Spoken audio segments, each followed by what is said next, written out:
Hello, this is Boris Navarro with Planter ID number 6334916 um, for class EEE 4717, Introduction to IoT Security with Professor Dr. Alam.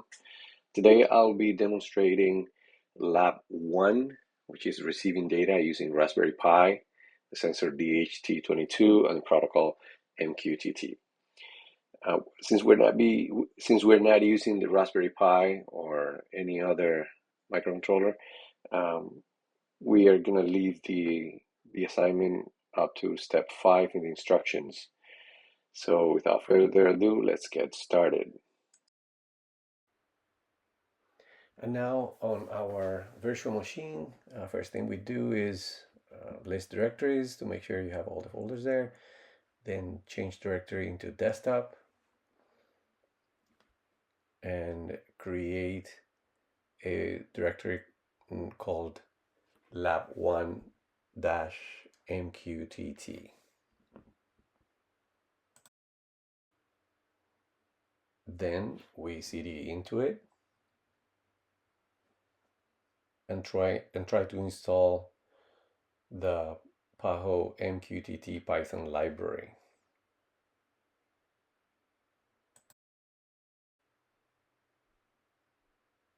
Here you have to install it as a sudo user. In my case, it did not work very well, so I had to install the PIP package first in order to do the rest of it.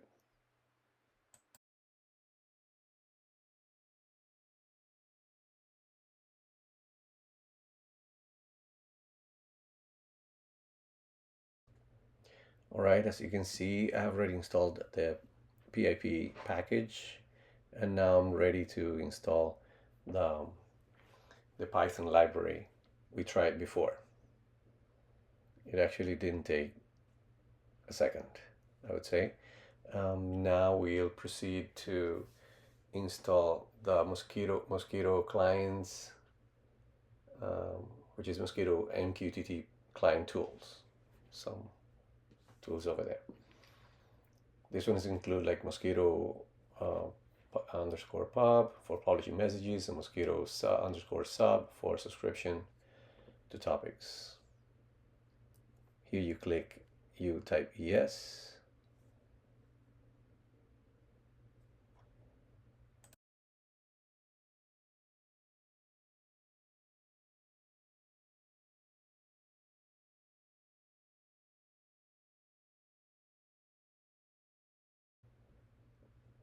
Next up, we proceed to install the Python development headers by using the sudo apt-get install python-dev.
Now it's time to install the Adafruit CircuitPython DHT library for interfacing with DHT11 and DHT22 temperature and humidity sensors.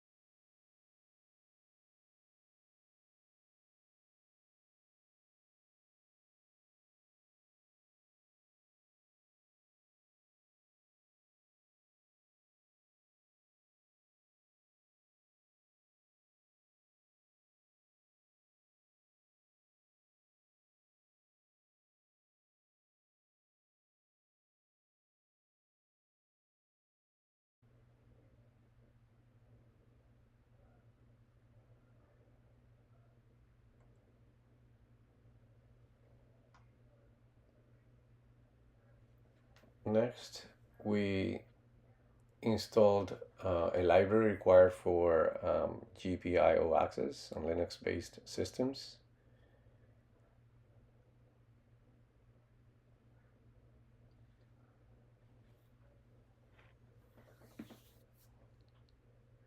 Then we installed the Adafruit Python DHT library.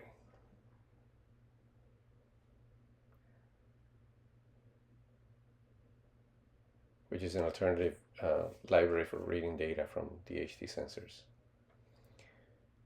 So if you get these error, don't worry. It means you're not using BeagleBone Black or Raspberry Pi in this lab.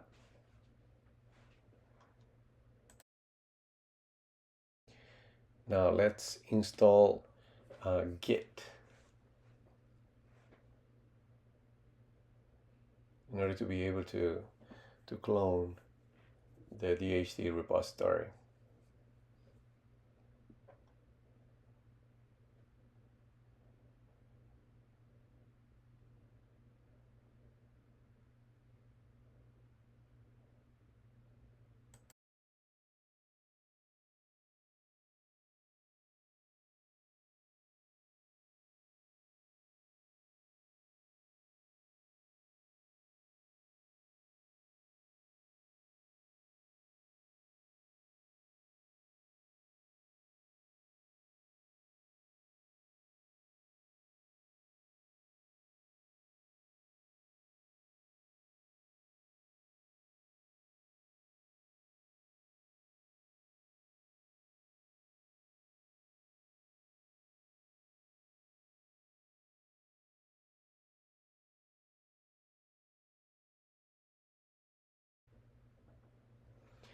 Now it's time to clone that Adafruit Python DHT repository from GitHub, which downloads the source code.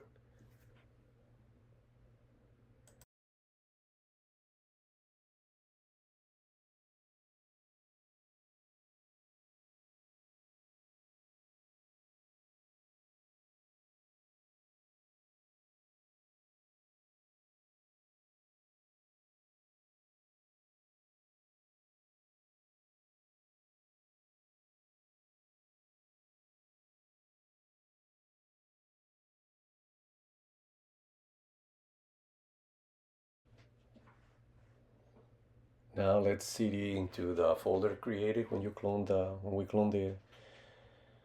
repository.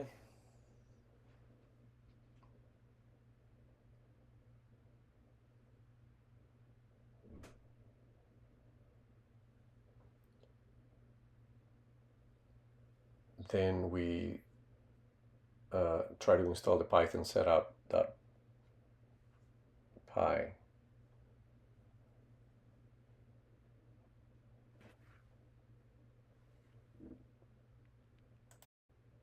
Now we list the directories and we only see that folder.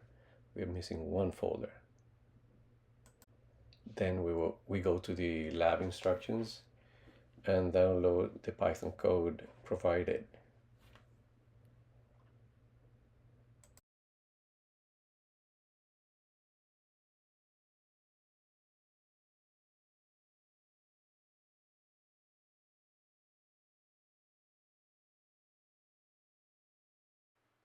Once downloaded, you're gonna go to your folder, download folders, find it there. I downloaded twice, unfortunately. So pick one and extract it.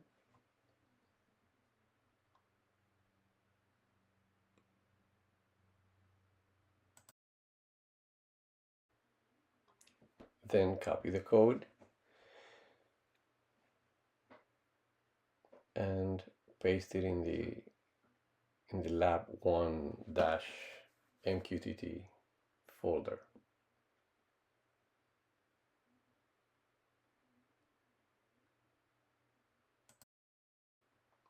Now back in the terminal, if you ls it, you will find the folder and the code as well.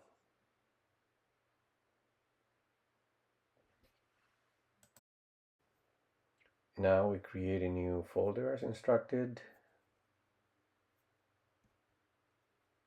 inside Lab1 -MQTT folder. Then we cd into it, and well, it's time to go to the platform.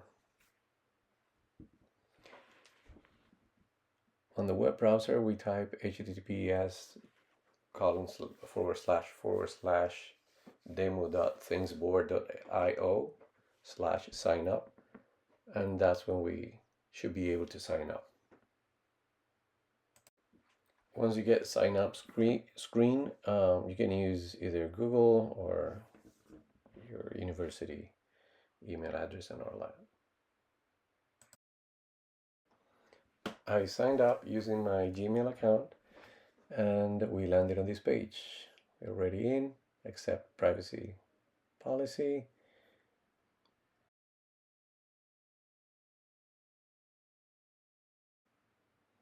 Now we land on the home page of Thingsboard. On the right side, there's a panel that says Get Started. Then you hit Connect Device, and you will find your connected device right there. If you click on the right, on the plus symbol, Add New Device,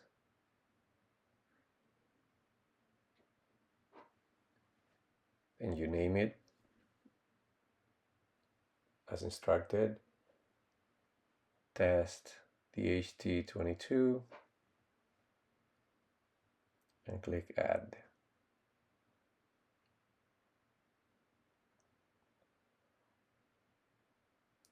So here I just clicked the option MQTT on the top of the pop-up window. I'm not quite sure if that does anything. It's probably not would not make any difference.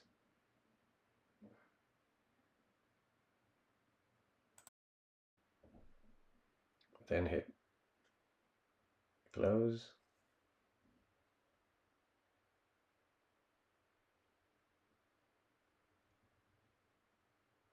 There you go. Here's the new device on top of the list. Once here, you click on the device and then copy access token.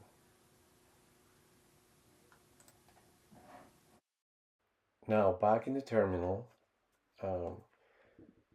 inside the folder lab1-mqtt, we're gonna open up the document, the Python code with gedit, and substitute the token, the word token, access token, with the actual token that we copied from here. You see again, going back to that.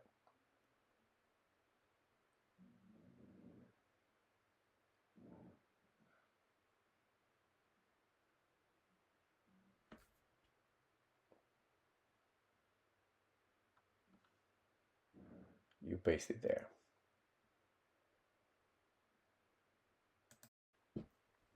Then save it and close.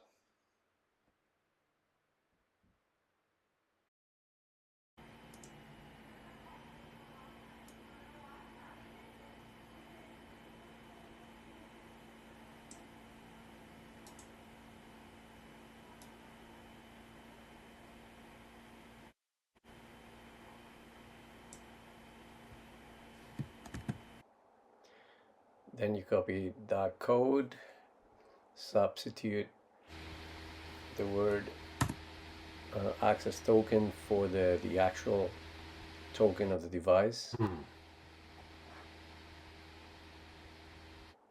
As you can see in that code, we entered a value for the temperature. When you enter it, there you go. Now let's try and adding and changing the value. Instead of 38, make it 40. And let's check back. 40 is a new value. So that's what the sensor should be feeding telemetry. So let's say 41. And checking back again. There you are. Well, this is all. Thank you so much for watching.